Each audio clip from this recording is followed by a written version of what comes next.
Unity Grill is a social restaurant, so we're set up as a social enterprise and we use 100% of our profits to challenge food poverty.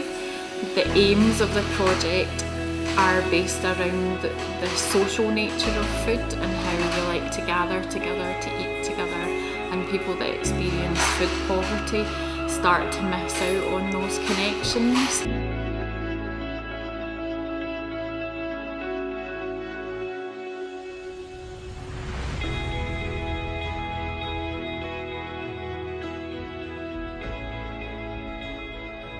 There's lots of different reasons why I did this. I grew up in the East End of Glasgow and there was a lot of poverty around that time. And then I moved away from Glasgow and things got better. I had my own family and everybody was quite happy. I had my family quite young and decided that as soon as they were old enough I was going to go get myself a degree. It was something I'd always wanted to do. So I went to Ayr College and sat my Highers and then applied and graduated last year from UWS in Paisley with a degree in social policy and sociology. Being involved in the study of social policy, we kind of looked back at the poor laws and what it was like around the Victorian era, and then sort of progressing through history, and then to discover that in the last few years the rise in food bank use, and I just couldn't understand why was anybody going hungry in the 5th wealthiest nation in the world. So if you can't afford to pay for your meal, you can volunteer some time in return for a voucher that you can use then, or you can come back another time and use it. My name's Brooke and I work in Unity Grill full time as a waitress. I've been here since April and I'm in mostly Monday to Friday, some weekends too.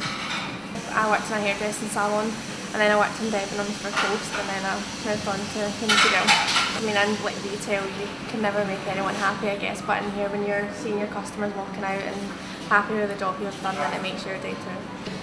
Customers that do what they do for us as well and pay it forward to help people in need and help us out too. It's like so much, like we need like Unity Grills everywhere, so we do, because I see a massive impact in people's lives. This isn't the answer to food poverty. The answer to food poverty is massive policy reform. This is a community response to people locally. Like, we can't help people in Paisley or Glasgow or Inverness. We can only touch the people that come here, and that's generally people in Ayr. I think it's a really, really worrying time for so many local authorities.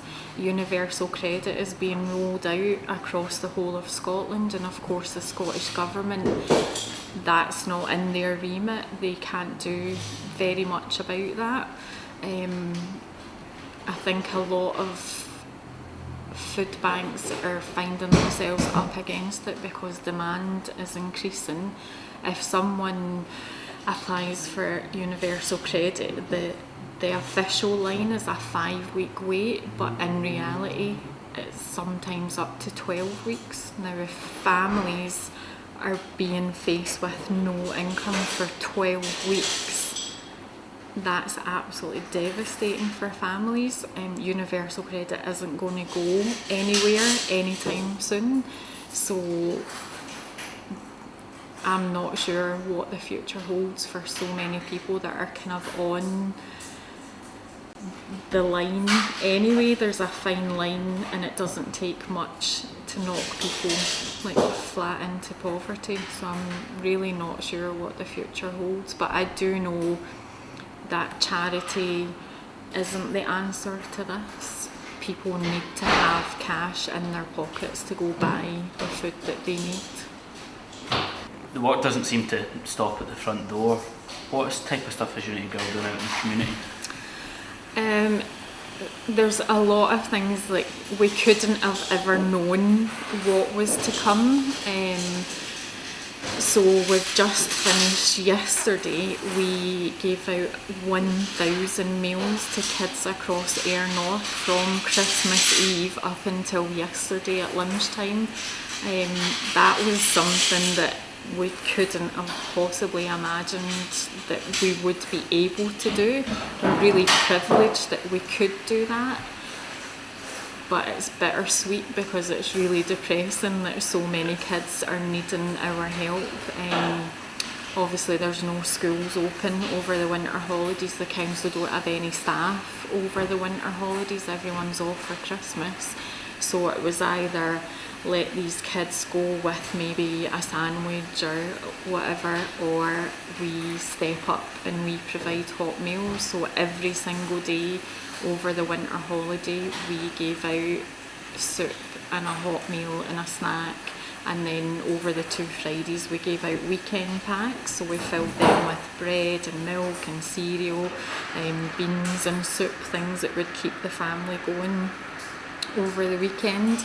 But on top of that, we've helped people with clothing, housing, medical help. There's just, I mean, the list goes on, and we couldn't possibly have known that that's what would have been required of us.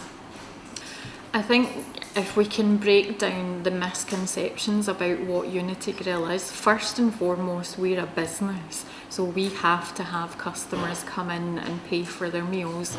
It's what we do with our profits that make us different. So we still have all the same bills as every other business. We have to pay tax, all that good stuff.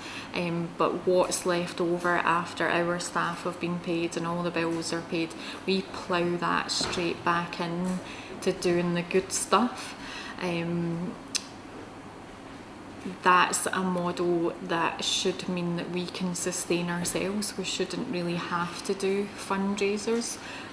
We do fundraisers if we've got something big on the horizon. So we did a crowdfunder to help us pay for all those kids' meals over the holidays, and we also had a free community Christmas dinner here on Christmas Day, so anybody that was alone or struggling could come in. There was gifts that had been donated from other organisations. A lot of our suppliers had donated food to us as well, so that it would make it easier for us to do that. We've got a couple of fundraisers coming up, so we're doing a sing-along version of The Greatest Showman at the Town Hall, which it'll be a fun night. Brilliant. But we sold 500 tickets to that in less than a week, so I'm not the only mad Greatest Showman fan. Other funding generally comes from like external funders. So for us, like for me to be able to set this up as a business, there was funding from the School for Social Entrepreneurs, there was funding from Social Investment Scotland. So there are all these other pots of money that support social enterprise. And maybe somewhere along the line we have another Unity Grill in another town that we don't think this problem's unique to Ayr, because it's happening everywhere. So I think the future looks quite bright.